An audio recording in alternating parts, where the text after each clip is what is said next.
सिद्धेभ्यः जय श्री ओम नमः सिद्धेभ्यः सर्वमंगलमांगल्यं सर्वकल्याणकारकं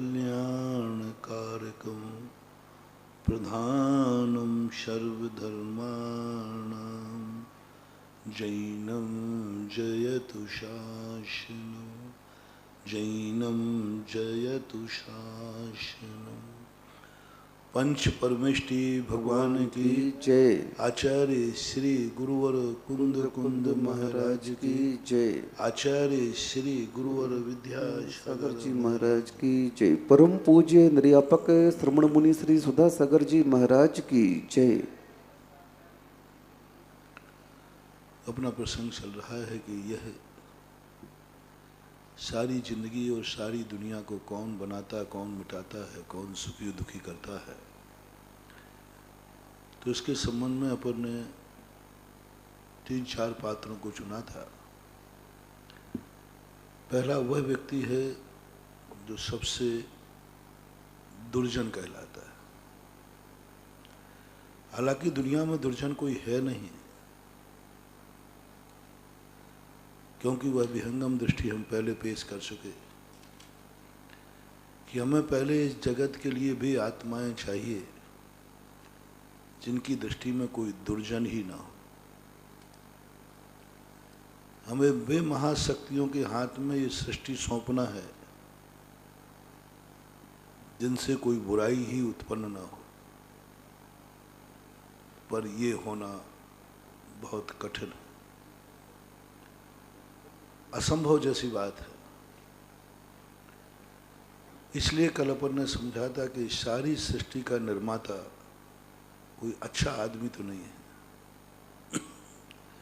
इसको बनाने वाला कोई महान आदमी नहीं है, क्योंकि इस दुनिया में हर क्षण बुराइयां, हर क्षण गलत कार्य देखे जा रहे हैं। अपन थोड़े से भगवान से हटते हैं ये निर्णय करते हुए कि इस दुनिया का सृष्टिकर्ता, इस दुनिया का निर्माता भगवान नहीं, महाशक्ति नहीं है, पवित्र शक्ति नहीं है। तो फिर कोई ना कोई तो करता है, कोई ना कोई तो मिटाने वाला है। तो अपन इसी दुनिया में ढूंढते हैं, क्योंकि जहाँ जहाँ कार्य है वहाँ वहाँ कोई ना कोई कारण जरूर है, और जहाँ जहाँ कोई कारण है वहाँ वहाँ कोई ना कोई कर्ता जरूर है। बिना कर्ता के कारण नहीं, कारण के बिना कार्य नहीं। कर्ता, कारण और कार्य ये तीनों एक ऐसी श्रृंखला है, कर्ता के बिना कभी कारण हो ही नहीं सकता, और कारण के बिना कभी कार्य नहीं होता। कर्ता अकेला करने में समर्थ नहीं है, उसको कारण चाहिए। तो अपन जब भगवान को अपन ने सबसे पहले कर्ता माना, क्योंकि हमारा कर्तव्य होता है किसी भी श्रेय, किसी भी कार्य का श्रेय हम बड़े आदमी को दें। एक नैतिकता है, एक सभ्यता है। जब भी कोई कार्य अपन करें उसका श्रेय हम बड़ों को दें। ये नीति को यदि अपन ने अपनाया तो ये नीति यदि सर्वथा अपना ली जाए तो अनर्थ हो जाएगा। यदि ये नीति यदि सर्वथा अपना, जो भी हम करेंगे सब श्रेय बड़ों को देंगे तो गलत हो जाएगा, क्योंकि हम बुरे कार्य भी करेंगे तो भी बड़ों को श्रेय देंगे। हम स्कूल में फेल भी हो जाएंगे तो कहें बड़ों की कृपा से हुए। इस सृष्टि को अपन ने बड़ों को देने का प्रयास किया, मामला गड़बड़ हो गया। सोचा कि ये सारी का निर्माता, इस सारी सुंदर सृष्टि का निर्माता भगवान को दे दिया जाए, लेकिन जब सृष्टि को अंदर से देखा तो घबरा गया कि भगवान इतना निकृष्ट कार्य भी रचना कर सकता है, ऐसे कार्यों की भी रचना कर सकता है। तब हमारे लिए इस मुहावरे को समझना पड़ा कि हर कार्य बड़ों के खाते नहीं डाला जाता, हर सृष्टि का एक एक कार्य बड़ों के खाते नहीं डाला जा सकता। ये सृष्टि इतनी गंदी, इतनी धोखेबाज, इतनी बेईमान, इतनी हिंसक भगवान के खाते नहीं डाला जा सकता। अभी अपन सुन रहे थे नबूचड़ खानों के संबंध में, महाराज बता रहे थे बूचड़ खाने के समय क्या ये बूचड़ खाने कसाई क्या भगवान ने बनाए? इस सृष्टि को बनाने वाला, इस सृष्टि को बनाने वाला सबसे बड़ी शक्तिमान भगवान है, तो ये कसाई भी भगवान नहीं बनाए होंगे? ये बूचड़ खाने भगवान ने खुलाए होंगे? ये गायों को कटने वाले के लिए स्थान भगवान ने बुलाए होंगे? घबरा गया मैं तो, मैंने कहा भगवान को कहां से सौंपूं? मैंने तो सोचा मैं अच्छा कार्य कर रहा हूं कि सारी सृष्टि, सुनो रे भक्त लोगों, भगवान के अंधे दीवानों, भगवान के कई बार अपन सोचते हैं कि हम भगवान को बहुत अच्छा कर रहे हैं, लेकिन उससे भगवान के ऊपर बहुत बड़ा प्रश्न चिन्ह खड़ा हो रहा है। कई बार होता है अपन अच्छे के लिए करते, हमारे शास्त्रों में आया कि एक सुध सागर महाराज ने बहुत अच्छा किया, बाली बृहस्पति आदि को जम के फटकारा, बड़े गर्वरत, मैंने बहुत अच्छा किया। जब संघ में पहुंचे तो कहा तुमने सबसे ज्यादा अनर्थ किया। होता है कई बार। भरत चक्रवर्ती ने एक कार्य किया, छत्रगढ़ की स्थापना, बड़ा खुश हुआ कि पिताजी से कहूंगा, भगवान से कहूँ, भगवान आपने 3 किए थे, मैंने उसमें एक वृद्धि कर दी। आपने 3 वर्ण स्थापित किए, मैंने एक वृद्धि कर दी। तो भगवान कहेंगे बादशाहबाद बेटा, जो मैं नहीं कर पाया वो तुमने कर दिया। बड़े खुशी के साथ गया, भगवान ने कहा भरत तूने अनर्थ कर दिया, ये जो तूने चौथा कार्य किया है, चौथा कार्य किया है, ये अनर्थ है, बहुत अनर्थ हो जाएगा, बहुत बुरा हो जाएगा, तूने अच्छा नहीं किया, बुरा किया। होता है कई बार। कितनी बार अपन लोग बहुत अच्छे अच्छे कार्य सोचते हैं, लेकिन जब बड़े लोग जांचते हैं तो बिल्कुल निगेटिव नजर आता है कि तूने बहुत बुरा किया, पछताना पड़ेगा तुझे। यही धर्म के घातक बनेंगे। इसलिए अपन सोच भगवान बदनाम होते हैं दुश्मनों से नहीं, नास्तिकों से बदनाम नहीं होते भगवान, भक्तों से होते हैं। तुम सोच रहे हो मेरी श्रद्धा अच्छी है, मैंने एक नियम ले लिया, जो भी करूंगा सब भगवान के लिए करूंगा, और सृष्टि में जो कुछ भी हो रहा है, यहां तक कह दिया यदि पत्ता भी हिलेगा तो भगवान की मर्जी से हिलेगा। ये कहते समय देखा तुमने, तुम्हारे नास्तिक तुम्हारी मजाक उड़ाएंगे। बताते इसके ऊपर एक पिक्चर बनी है, भगवान सब करता है, तो उसकी दुकान लुट गई, तो उनका भगवान लुट रहा है, ओ माई गॉड ऐसा नाम बता रहा है, OMG जो भी है। उसने कोर्ट केस किया, बोले पहले तो ये बताओ तुम लोगों ने हमारे भगवान ही सब करते तो लुटवाई भगवान नहीं है, भगवान क्यों ना पत्थर है। हाँ कांजी नाम था कोई नाम, हाँ कांजी नाम की होती है उसे। हाँ तो उसने केस किया ना, तो वो तो है ही। तो उन्होंने कहा कि दुकान मेरी लुटी है, भगवान ने लुटवाई है, मेरा क्लेम किया। उसने कोर्ट में गया, बोले जब ये सारी दुनिया भगवानों के नाम से बनती है, भगवान ही चलाते तो दुकान उनकी मर्जी से कहते।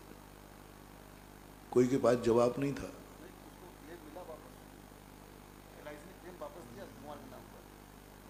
अब वो दे दिया, लेकिन सारे संप्रदायों ने, हर समुदाय के पास गया, सब पे ठोक दिया उसने के बोले तुम्हारे भगवान के बिना। जो मानते थे कि सारी सृष्टि का संचालन हमारा भगवान करता है, पत्ता भी हिलेगा भगवान की मर्जी से, उन सब को उन्होंने कोर्ट में खड़ा कर दिया। कोई सिद्ध नहीं कर पाया, कोई नहीं कह पाया। महानुभाव कहने के समय सोचो, कहीं हम बड़ों की भक्ति कर रहे हैं या उनका डिमोशन कर रहे हैं। इस सृष्टि का सारा कर्ता धर्ता भगवान को नहीं सौंपना, क्योंकि सृष्टि में बहुत बुरे लोग भी हैं, गंदे कार्य भी हैं, बुराइयां भी हैं, और या तो तुम वो सौंप सकता है भगवान को,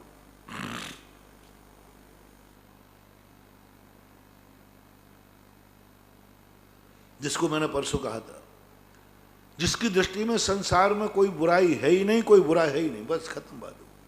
आप कह सकते हो इस संसार में कोई भी व्यक्ति बुरा नहीं है, दुर्जन नहीं है, और इस संसार में कोई में बुराई नहीं है, बुरी कोई वस्तु नहीं है, क्योंकि यह सृष्टि एक महान आदमी ने बनाई है, एक महान व्यक्तित्व ने बनाई है। एक ऐसी महाशक्ति पवित्र शक्ति ने बनाई इसलिए इस सृष्टि में कोई बुराई नहीं है। मैं एक मौका दे रहा हूं तुम्हें, आपको भगवान के श्रेय, आप सोच लेना, विचार कर लेना, क्या तुम्हारी दृष्टि में इस संसार में कुछ भी बुरा नहीं है? कुछ भी बुरा नहीं है। रावण भी बुरा नहीं है, चोर भी बुरा नहीं है, कोई बुरा नहीं। पहले ये निर्णय करो, क्या है कोई दुनिया में, संसार में व्यक्ति ऐसी दृष्टि वाला जो कहे इस संसार में कोई व्यक्ति बुरा नहीं है? पूछा जाएगा रावण, बोले वो भी बुरा नहीं, दुर्योधन, बोले वो भी बुरा नहीं, पापी वो भी बुरा नहीं, व्यसनी वो भी बुरा नहीं, जुआड़ी वो भी बुरा नहीं, शराबी वो भी बुरा। सब तरफ से तुम एक दृष्टि बनाओ और फिर आप कह सकते हो इतनी अच्छी दृष्टि सृष्टि जहां कुछ भी बुरा नहीं है, नियम से कोई अच्छे आदमी ने बनाई है। आपकी दृष्टि में कोई बुराई नहीं आना चाहिए, आपके मन में कभी बुरा भाव नहीं आना चाहिए बुरा आदमी है, ये गंदा आदमी है, कुछ भी नहीं। कीड़े से लेकर कुत्ते, बिल्ली, सूकर जो भी हैं, गुंडे, तत्व, डाकू, आतंकवादी, सब जितने भी हैं सब अच्छे हैं।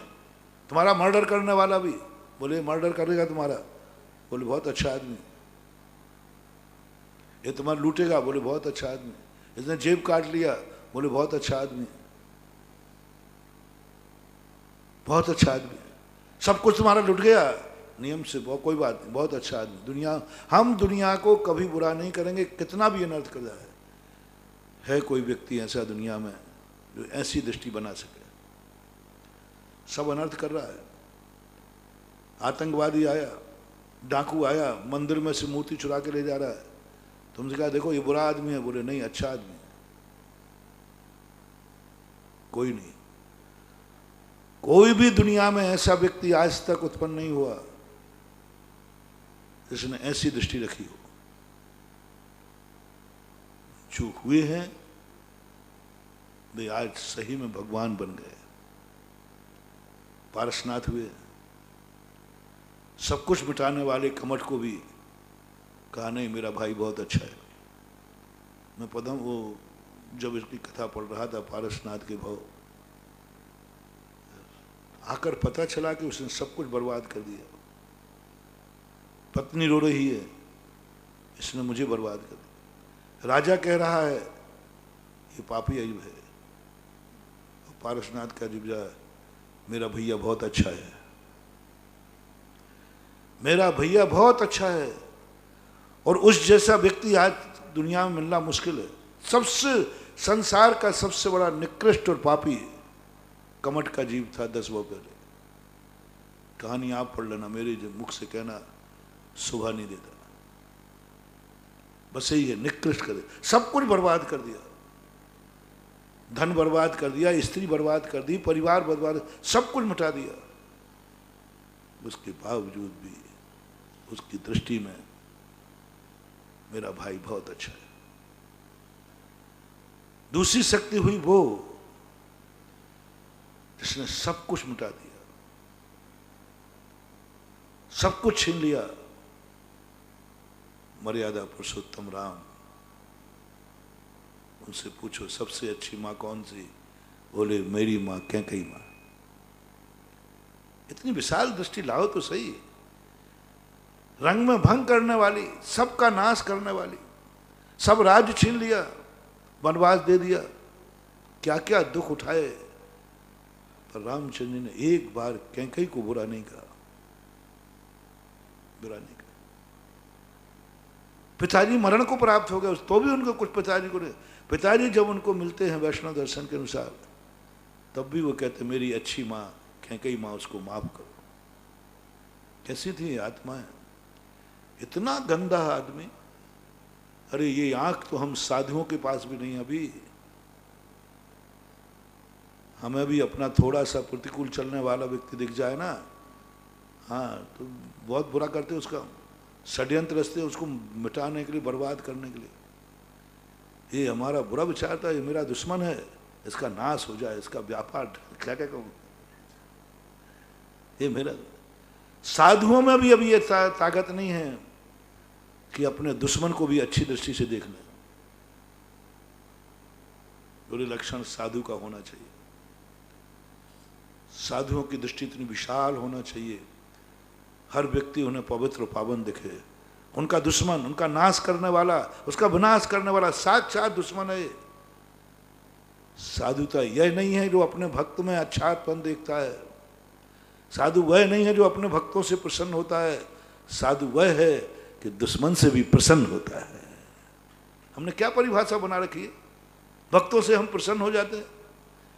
ये भक्त नहीं है, चमचा है। 90% आज जितने भक्त बने फिरते हैं, इनमें 90% चमचा होते हैं। चाहे वे आचार्य के भक्त हों, चाहे हमारे हों, चाहे तुम्हारे हों, चाहे किसी की भी हो, चमचा ज्यादा होते हैं। सत्यार्थ भक्त की परिभाषा बहुत भिन्न महानुभाव। और साधु भी उन चमचों को नहीं समझ पाता, नहीं पकड़ पाता। वो भी खुश होता है,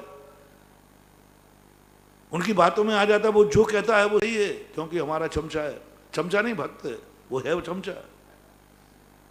भक्त मान लेते हैं हम लोग, ये साधुता का स्तर नहीं है।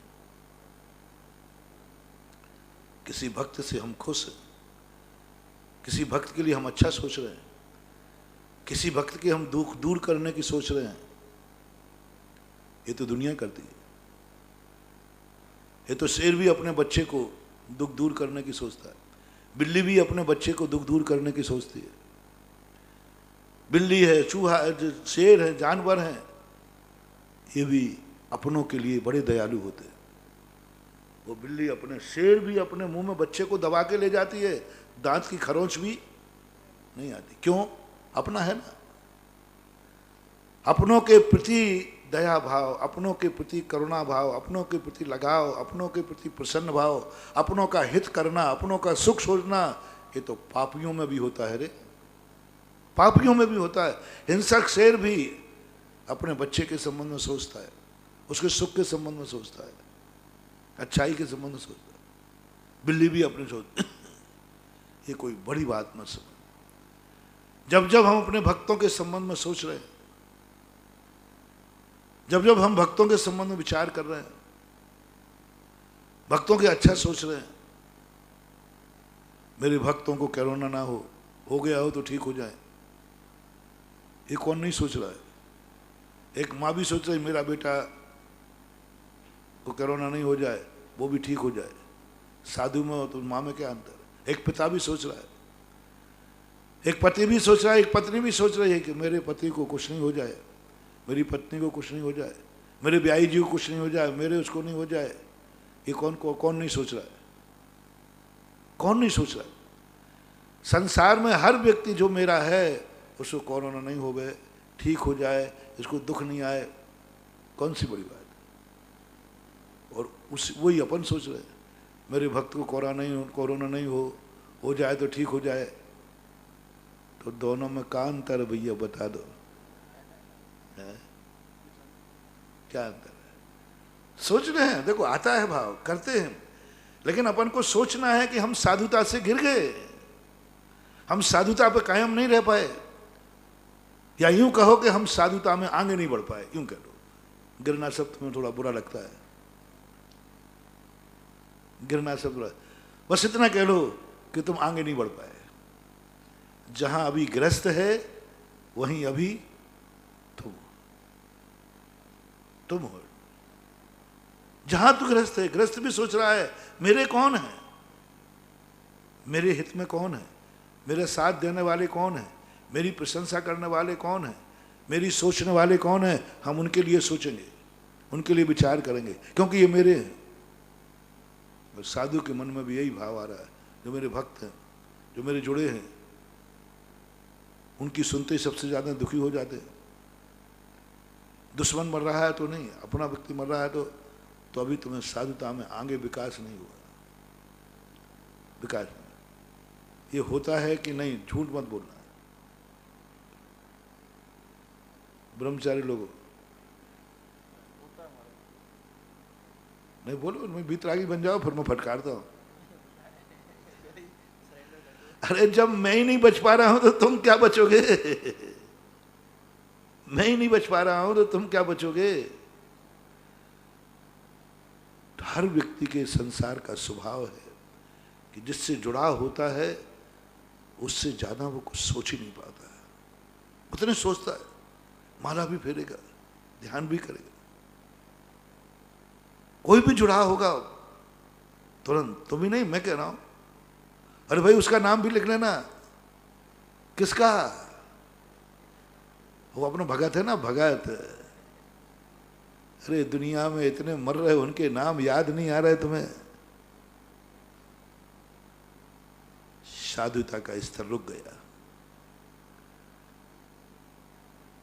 त्यागी वृत्ति पने का स्तर रुक गया, क्योंकि जहां एक गृहस्थ है वहीं तुम। समाचार आया, विनोद भैया कह रहे महाराज जी हमारे वो भैया है चाचा माचा का, वो लिख लेना। तो मैं फंसूंगा तो तुम्हें फंसाऊंगा, ध्यान रखना। जब मैंने कहा ना कि वो भगत का नाम लिख लेना भैया, वो एक वो भगत का समाचार आया था। हम लोग भी करते, कई लोग परिचित होते, नाम लिखाते, बोलते, वो उसकी चिंता नहीं कर रहा। वो मैं नहीं कह रहा हूँ, ये मत समझना कि मैं तुम्हारे ऊपर कहूँ, मैं खुद फंसता हूँ पहले। ये अपना नेचर है, ये गलती नहीं है, ये गलती नहीं है, ये नेचर बन गया है। पूज्यवर जयसेन स्वामी पंचास्त्री का है कि संसार में रहते रहते कुछ पदार्थों से इतना ममत्वशील हो गया है कि उनसे राग करना उसे राग ही नहीं लगता। उसको राग ही नहीं लगता कि ये राग है, उसको लगते ही नहीं कि कसाय है, उसको लगते ही नहीं कि लोभ है ही नहीं उसको। तिजोरी में ताला लगाते लगाते इतना संस्कार बन गया कि उसको लगते ही नहीं कि मैं परिग्रह रख रहा हूं। धन से वो इतना मोहित हो गया कि धन किसी को पाप लगते ही नहीं, लगते ही नहीं उसको। ये कभी नहीं लगता कि ये 1 लाख रुपए आया है, पाप आया है। कितनों को लगता है बताओ भैया? बहुत कठिन है। पैसा आते कभी स्वप्न में आते ही नहीं भाव के पाप आया है। स्वाध्याय में पढ़ा है, शास्त्रों में लिखा है, धन धान दासी दास कुप भान प्रमाण, ये सब पढ़े, तत्वासु घटा हुआ है कि धन धान ये सब परिग्रह हैं। और परिग्रह 5 पापों में, हिंसा तो समझ में आ जाती है, झूठ समझ में आ जाता है, चोरी समझ में आ जाती है, व्यभिचार समझ में आ जाता है, लेकिन परिग्रह पढ़ने ही में है। हाँ, पढ़ने में है धन धान दासी दास। और जैसे धन आता है बाँछें खिल जाती है, लगते ही नहीं। तो पूज्यवर जयसेन स्वामी कहते हैं वो व्यक्ति इतना मोहित हो गया उसे पाप भी अब पाप नजर नहीं आता, क्योंकि अनादिकाल से वह उसी के साथ रहा है, अनादिकाल से उसी में सुख देखा है, अनादिकाल में उसी ने उनकी समस्याओं का समाधान किया है, अनादिकाल से वह उसी के कारण उसकी समस्याएं सुलटी हैं। वो कैसे नकार दे कि ये पाप है? वो कहता है मेरे तो पग पग पर धन काम आता है, पग पग पर धन काम आता है, मैं कैसे नकार दूं? बीरप्पन जब था, एक डाकू था चंदन, पूरी सरकार उसने साक्ष्य सोचा जंगलों में, लेकिन कोई भील आदिवासी उसका नाम बताने को तैयार नहीं, सब छुपा देते, सब, कोई नहीं बताया और सबके साथ रहता था। उनसे जब पूछा गया मरने के बाद, तूने क्यों नहीं बता? बोले कैसे बताऊं, वही तो मेरा देवता है, वही तो मुझे पालता था, वही तो सुख दुख में काम आता था, वही तो हमें रोटी देता था। उसकी एक बड़ी आदत, बहुत अच्छी आदत थी, वो जितना कमाता लूटता सब जंगलों में आदिवासियों में बांटता था, लूट करके बांटता था, क्योंकि वो जानता था कोई सेठ और सरकार इन गरीबों को देने वाली नहीं है। उससे स्टेटमेंट दिया, कोई सेठ कोई सरकार इन गरीबों की चिंता नहीं करती है, और मेरे पास इतना नहीं है इसलिए मैं डाका डाल करके गरीबों को देता हूं। उसको कौन माने? इसी प्रकार धन रूपी परिग्रह को पाप कैसे माने? वो तो तुम्हारी रोजी रोटी दे रहा है, जिंदगी चला रहा है, जिंदगी हर इच्छा पूरी कर रहा है, धन पूरा लगता ही नहीं। परिवार से तुम राग करते हो, तुम्हें कभी नहीं लगा कि राग भी कसा है, लगा ही नहीं, अभ्यास में आ गया। जो कार्य अभ्यास में आ जाते, रूटीन में आ जाते हैं, वो कुछ दिन के बाद पाप महसूस नहीं होते, स्वभाव हो जाता। कोई गलती अधिक समय तक की जाए तो फिर वो गलती नहीं लगती, गलती लगती ही नहीं। लेकिन गलती है, रुक गया, हम वहीं रुके हुए हैं जहां पर थे। ग्रस्त जहां है, जहां शेर था वहीं हम हैं, जहां शेरनी थी वहीं हम हैं। शेरनी का बच्चा भी बीमार हो गया, वो दुखी हो रही, प्रयास कर रही है कि मेरा बच्चा ठीक हो जाए, दिन भर चाटती। उसी समय बिल्ली भी कहती है मेरा बच्चा बीमार है, रोती है बिल्ली। जहां पर शेरनी है, जहां पर बिल्ली है, वहीं पर आप हो। वो भी तो कर रहा है, जानवर भी देखो अपने बच्चों के लिए क्या नहीं कर रहा है, क्योंकि वो उसके, और आप भी वही कर रहे हो। तो आप त्रियंच से अभी ज्यादा ऊंचे नहीं उठे।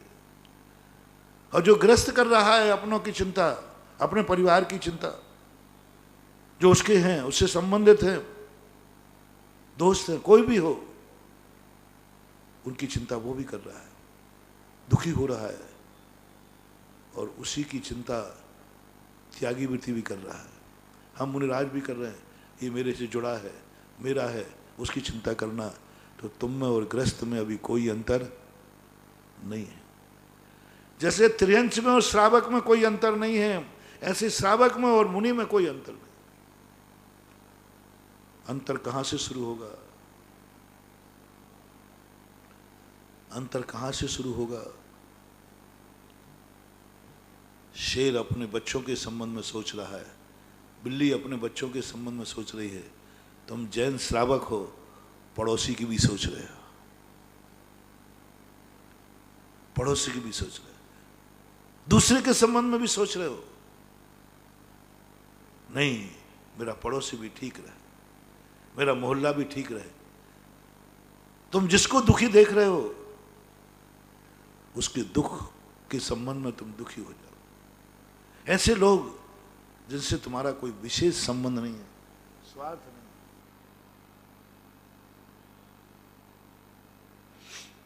नौकर के संबंध में, जो तुमसे पुण्यहीन है, जो तुमसे पुण्यहीन है, उनके संबंध में सोचता है, वो श्रावक कहलाता है। ये पुण्यहीन है, ये दुखी है। मैंने एक पुण्यहीन को दुखी देखा, सब तरफ से पुण्यहीन था, परिवार कोई था नहीं, मकान कोई था नहीं, खाने को कोई था नहीं, और उसको कोरोना हो गया। आज उसकी शांति धारा हो गई। जैन श्रावक की बात कर रहा हूं, जैन श्रावक की बात कर रहा हूं, जिससे कोई संबंध नहीं है, बिगाड़ा नहीं है, इसका पुण्यहीन है। उस पुण्यहीन के लिए बचाऊंगा, और पुण्यहीन के लिए कमाऊंगा, और पुण्य के लिए कहूँ कुछ ना कुछ हम उस पुण्यहीन के अपनों के लिए भी करेगा। शेर और बिल्ली जो कर रही है उसको नकार नहीं रहा हूं, प्लस कर रहा हूं, माइनस कुछ भी नहीं करूंगा। शेर, बिल्ली और त्रियंच जो अपनों के लिए मरते हैं, दुख दूर करते हैं, वो तुम भी करना, उसको नकारना नहीं, उसमें एक प्लस करो कि शेर में और मनुष्य में क्या अंतर है, बिल्ली में और मनुष्य में क्या अंतर है, त्रियंचों में और मानव में क्या अंतर है। सिद्ध करो मानव उनकी भी सोच रहा है जो पुण्यहीन है, जो कर्म के मारे हैं, मेरे कुछ भी बिगाड़ने वाले नहीं है, पुण्यहीन है। डॉक्टर से कहेगा वो जाकर के, डॉक्टर साहब कोई पुण्यहीन कोई बालक आवे तो एक बालक की गोद में लूंगा, उसकी दवाई मेरी तरफ से करा देना। एक पुण्यहीन को, पुण्यवान को नहीं, महाराज को नहीं, भगवान को नहीं। श्रावक पना जब ही सफल होगा, सम्यक दर्शन में जो अनुकंपा गुण आया उसका अर्थ क्या है। पुण्यवान पे अनुकंपा नहीं की जाती, पुण्यहीन पर सम्यक दर्शन शुरू होता है। सम्यक दृष्टि वो नहीं जो अपनों के संबंध में सोचता है, अपनी बात सोचता है, अपनों के सुख के सोचता है, वो सम्यक दृष्टि नहीं। अनुकंपा वो है जो पुण्यहीन के संबंध में सोचता है। हर तरफ आप अविरत सम्यक दृष्टि की बात कर रहा हूँ। अविरत सम्यक दृष्टि जो है, सम्यक दर्शन जिसको है, वो हर चीज में सोचेगा। रोटी खाएगा, सोचेगा एक पुण्यहीन को रोटी खिलाना है, कुपात्र को नहीं, अपात्र। वो कपड़े सिलाएगा, एक पुण्यहीन को कपड़ा सिलाना है। वो मकान बनाएगा, एक पुण्यहीन को झोपड़ी बनाना है। कुछ भी करेगा, कुछ भी करेगा, अपने उपभोग में वो कुछ भी लाएगा, उसके साथ तुझे उनके मन में भाव आएगा एक पुण्यहीन को। दवाई कराएगा, अस्पताल जाएगा, एक पुण्यहीन की दवाई जरूर कराएगा, एक पुण्यहीन की दवाई कराएगा। यही सम्यक दर्शन का प्रैक्टिकल, पुण्यहीन की दवाई। सब लोग अपनी अपनी दवाई करा के आ रहे हैं। कितने लोग, बड़े बड़े लोग जा रहे हैं, कई लोग मर भी रहे हैं, कई लोग जीवित भी लौट आ रहे हैं। चलो, जो जीवित लौट के आ रहे हैं उनसे मेरा कहना है, उस अस्पताल से जब लौट के आओ, किसी एक पुण्यहीन की भी दवाई करके लौटो, जाओ, वो बीमारी तुम्हें कभी लौट के नहीं आएगी। पुण्यहीन को दो। तुम्हारा बालक पढ़ता है, पढ़ाइए, मैं मना नहीं कर रहा हूं, पढ़ाना ही चाहिए, लेकिन जिन बड़े आदमियों के बालक पढ़ रहे हैं, उन बड़े आदमियों से मेरा कहना है, एक पुण्यहीन को भी पढ़ाइए, एक पुण्यहीन को पढ़ाइए, जब भी तुम्हारा जैन श्रावक सार्थक है। अपने बच्चों को पढ़ाना कोई बड़ी बात नहीं है, ये कोई श्रावक का लक्षण नहीं है। एक बाप का लक्षण हो सकता है, एक माँ का लक्षण हो सकता है, ये श्रावक का लक्षण नहीं है। श्रावक का लक्षण प्लस है कि हमारा बेटा भी पढ़ता है, हमने एक पुण्यहीन को भी गोद में लिया है, पुण्यहीन को लिया। तुम्हारे यहां गाय है, बछड़ा है, सब है। एक गाय है तुम्हारे पास, जो गाय बहुत पुण्यात्मा है, बहुत पुण्य लेके आई। संसार की सबसे पुण्यात्मा गाय वो है जो सबसे ज्यादा दूध देती है। देखो, गाय का पुण्य किससे है? दूध से। दूध देती है, समझ लेना पुण्यात्मा है, क्योंकि वही दूध उसको खाने दे रहा है, वही दूध उसको खल दे रहा है, वही दूध पंखा दे रहा है, वही दूध एसी दे रहा है। जितना भी सुख मिल रहा है किसके कारण से? दूध। और दूध खत्म तो जो गाय जितना ज्यादा दूध देती है, समझ लेना वो पुण्यात्मा है। और दूध वाली गाय को कौन पसंद नहीं करता? कौन पसंद नहीं करता? जितना ज्यादा दूध देगी उतने लोग पसंद करते हैं।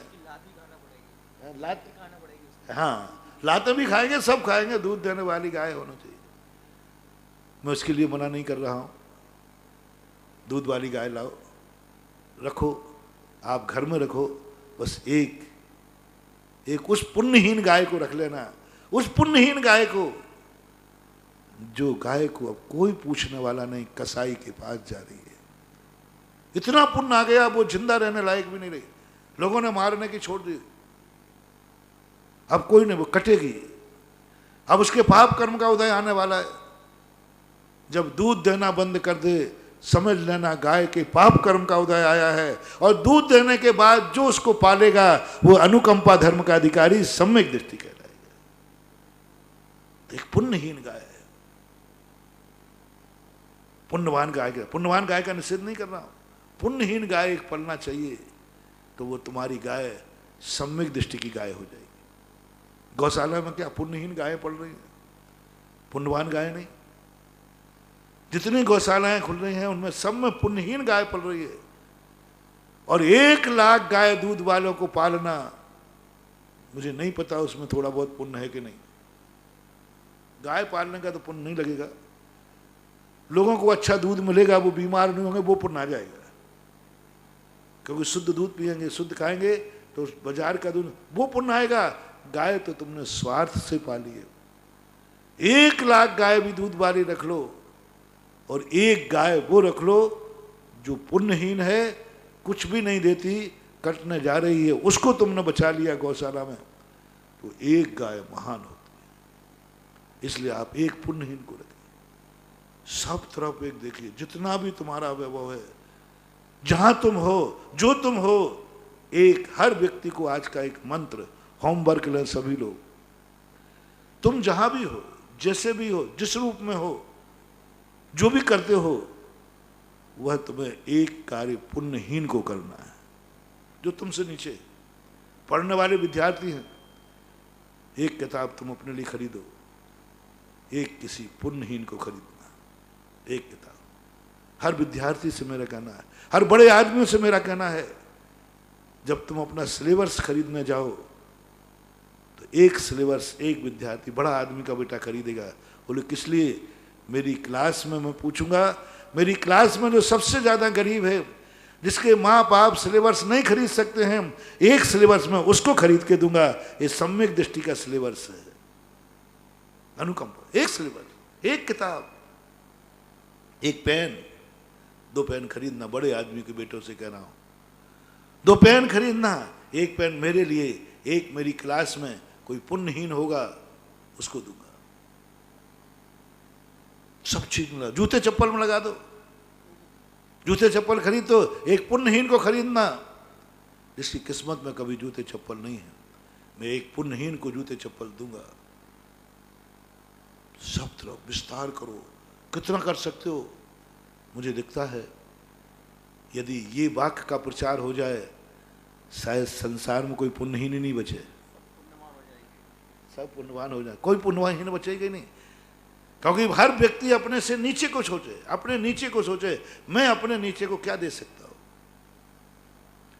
ये सोच यदि तुम्हारी बन गई तो तुम जैन श्रावक हो, तुम ब्राह्मण हो, तुम मानव हो।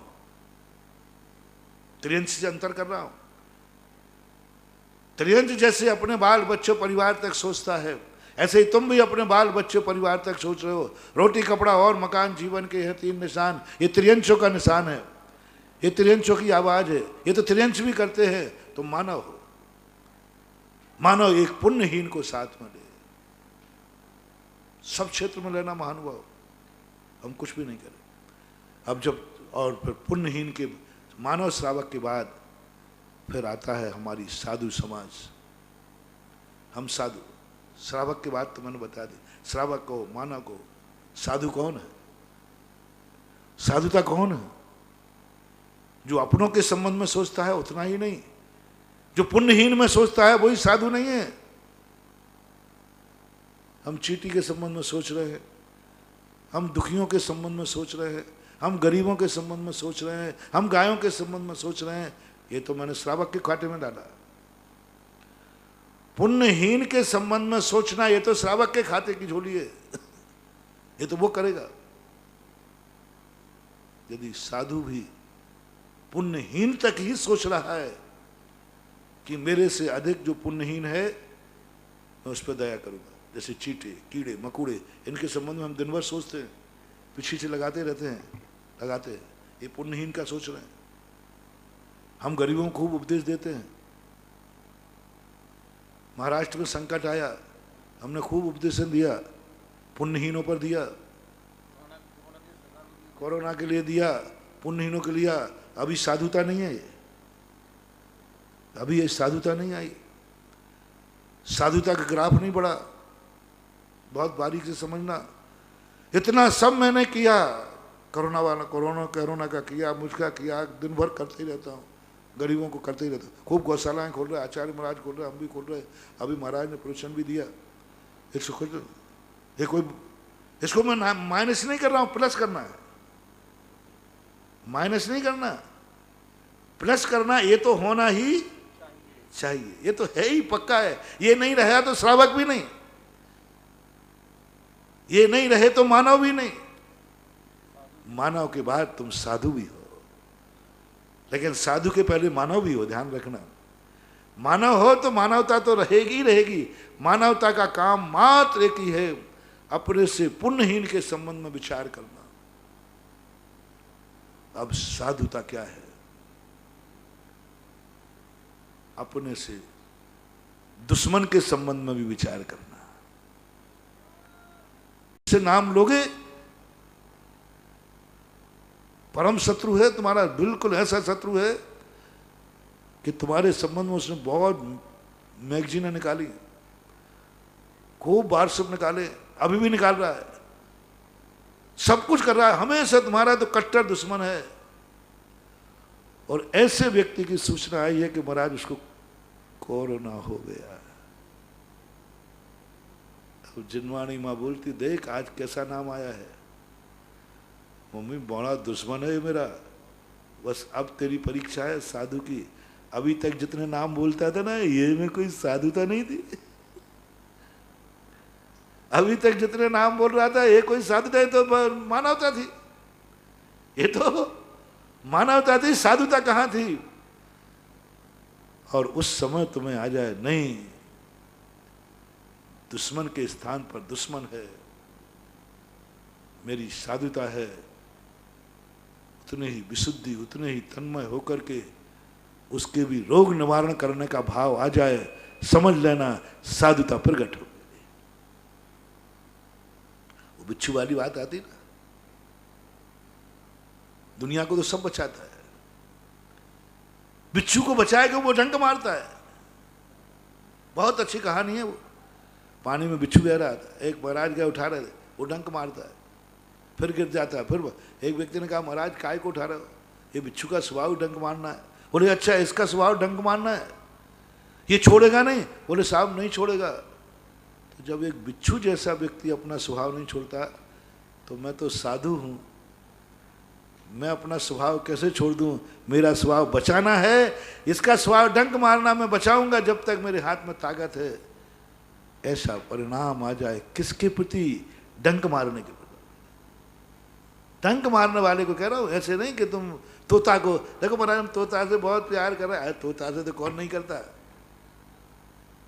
तोता कौन नहीं बचाता।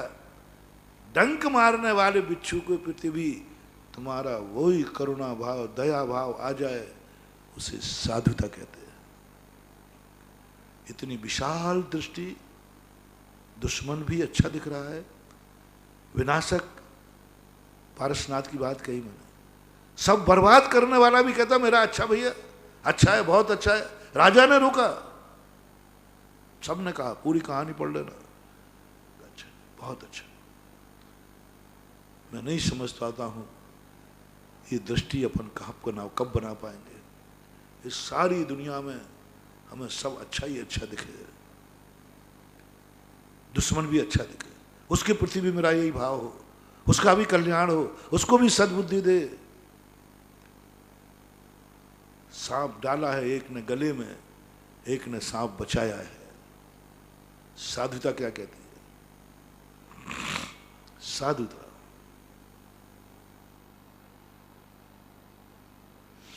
सोच लो, सभी साधु सोच लें, सभी त्यागी वृत्ति सोच लें, और सभी जैनी सोच लें, सब सोच लें। एक ने हमारे ऊपर सर्प डाला है, रात भर छलनी कर दिया, दुखी दुख दिए हैं, ऐसी ऐसी मन भी दुखी किया, वचन भी दुखी किया, काया भी दिखा, सब कुछ बर्बाद कर दिया। और एक ने उपसर दूर किया है, एक ने सुख दिया है। आपका अच्छा आशीर्वाद किसको मिलेगा? मेरी तरफ मत देखो, मैं तो शायद मैं भी फेल हो जाऊं, पूरा नहीं तो ये तो पक्षपात कर ही दूंगा, दायां इसको बायां इसको। मैं गलत नहीं बोल रहा हूं, मेरे मन में भाव नहीं आता कभी कि मैं अपनी बात को छुपाऊं। थोड़ा सा राग जागेगा, इसने बचाया है, ये मेरा है, ये बचाने वाला है, उसको ज्यादा नहीं कहेंगे तो ये 3 बार क्या किया है? तुझे भी आशीर्वाद है, तुझे भी आशीर्वाद है। ये भाव आना साधुता में बट्टा है। सोच लो हम कितने अंश में साधु हैं, सोच लो हमारा कितना परसेंटेज है साधुता का, कितना परसेंट। क्या हमारे हाथ दोनों पर बराबर रखेंगे? क्या दोनों पर बराबर दृष्टि आएगी? क्या मन भी दोनों पर एक बराबर बनेगा? कितना कठिन है। जितना सरल प्रवचन करना है, कहना जितना सरल है, उतना अनुभव की पर्याय बनाना कठिन है। बहुत बार मैं सोचता हूं, जितना ऊंचाई का प्रवचन मैं दे पाता हूं, क्या उतना ऊंचाई पर मैं पहुंच रहा हूं? जितनी बड़ी बात मैं कह रहा हूं, क्या उतना बड़ा बन पा रहा हूं? जिस सोच की मैं चर्चा कर रहा हूं, क्या वो सोच मेरा बन पा रहा है? जहां दुनिया को ले जाना चाहता हूं, क्या मैं वहां पहुंच पाऊंगा? जैसी दुनिया में देखना चाहता हूं, क्या वैसा मैं बन पाया? बहुत कठिन। एक व्यक्ति दुनिया को अच्छा देख सकता है, लेकिन स्वयं अच्छा बने ये कोई नियम नहीं है। अपन एक व्यक्ति बहुत कम बोलता हो ना, महाराज ये बहुत अच्छा आदमी है, बोले क्यों? महाराज बिल्कुल नहीं बोलता। तो तुम मन मेरे बस की बात नहीं है। अच्छे को अच्छा कहना भी सरल है, लेकिन अच्छा बनना कठिन है। जैसे कठिन है, जैसे भगवान को भगवान कहना सरल है, लेकिन भगवान बनना कठिन है। साधु को साधु कहना सरल है, साधु बनना कठिन है। ज्ञानी को ज्ञानी कहना सरल है, लेकिन ज्ञानी बनना, चारित्र को चारित्रवान कहना सरल है, लेकिन चारित्री बनना बहुत कठिन है, बहुत कठिन है। विचार करना चाहिए कितने अंश में साधुता है हमारी। दोनों में समता भाव, एकदम कोई फर्क नहीं। क्या फर्क पड़ता है? एक बचाने वाला, एक मारने वाला, दोनों में क्या फर्क है? एक पुण्य के उदय से आया, एक पाप के उदय से आया। दोनों पुद्गल हैं, दोनों शूद्रा के पुत्र हैं।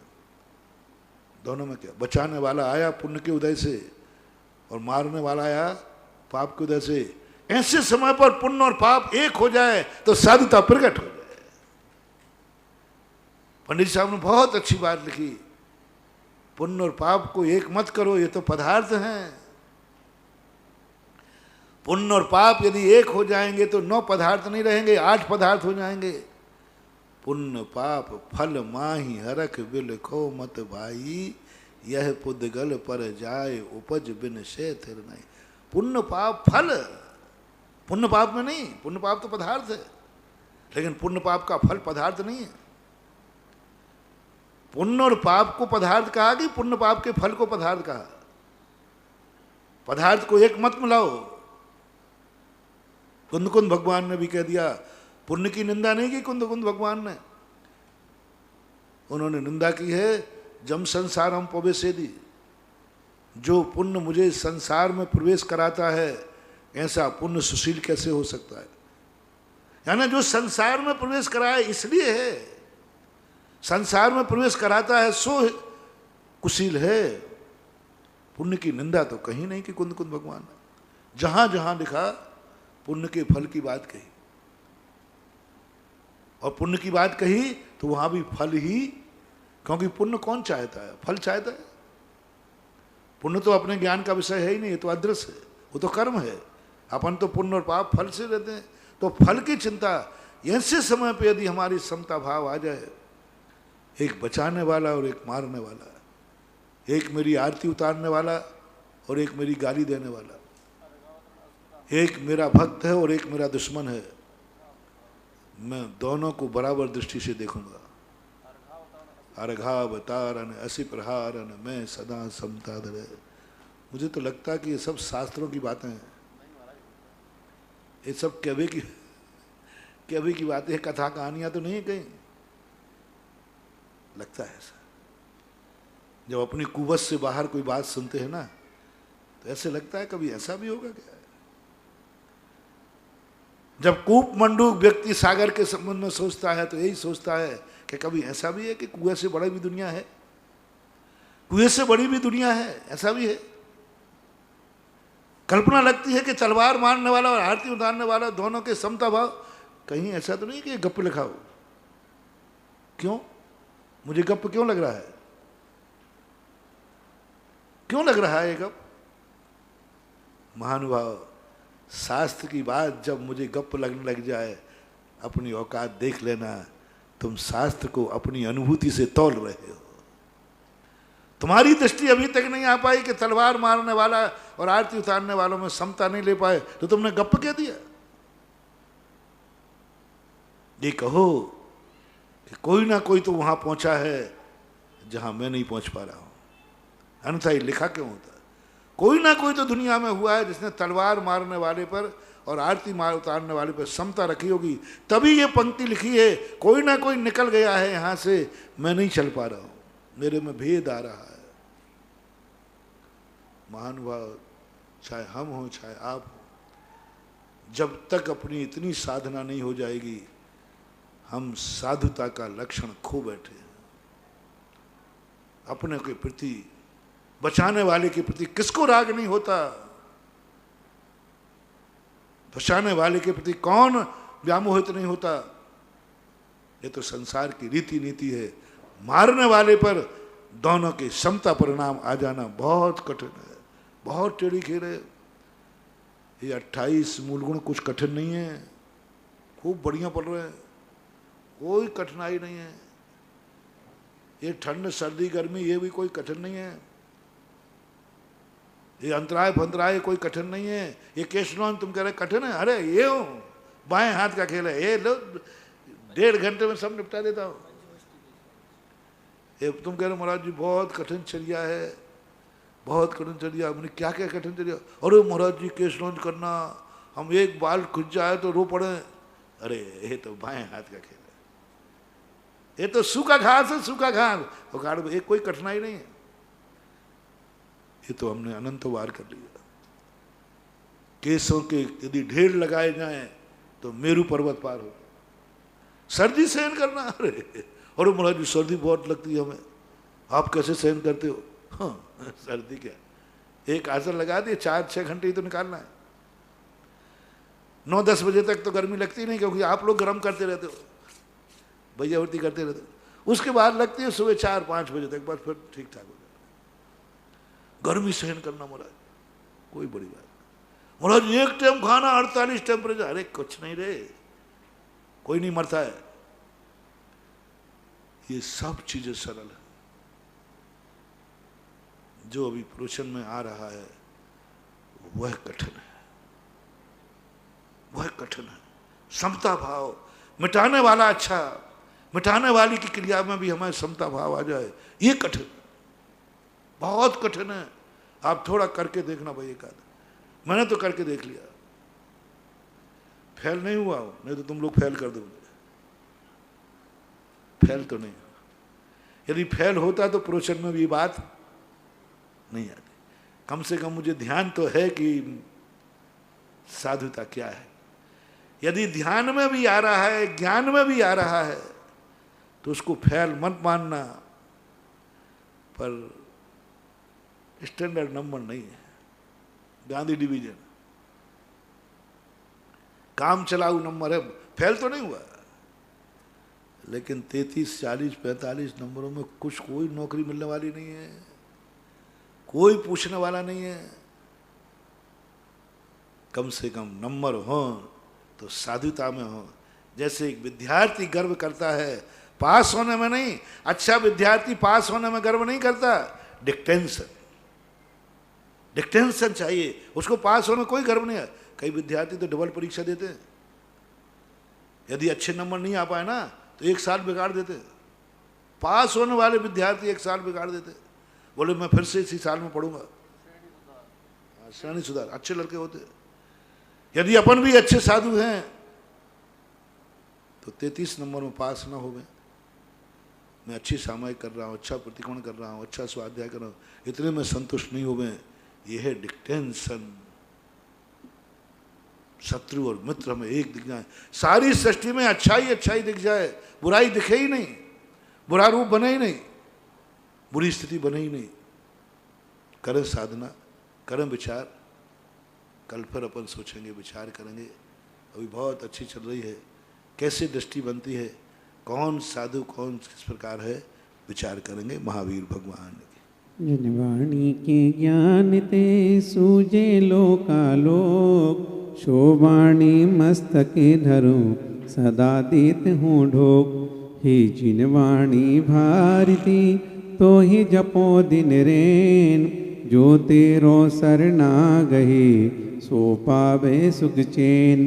देवी भजू हरिहंत को गुरु सेवा निर्ग्रंथ। दया धर्म पालो सदा यही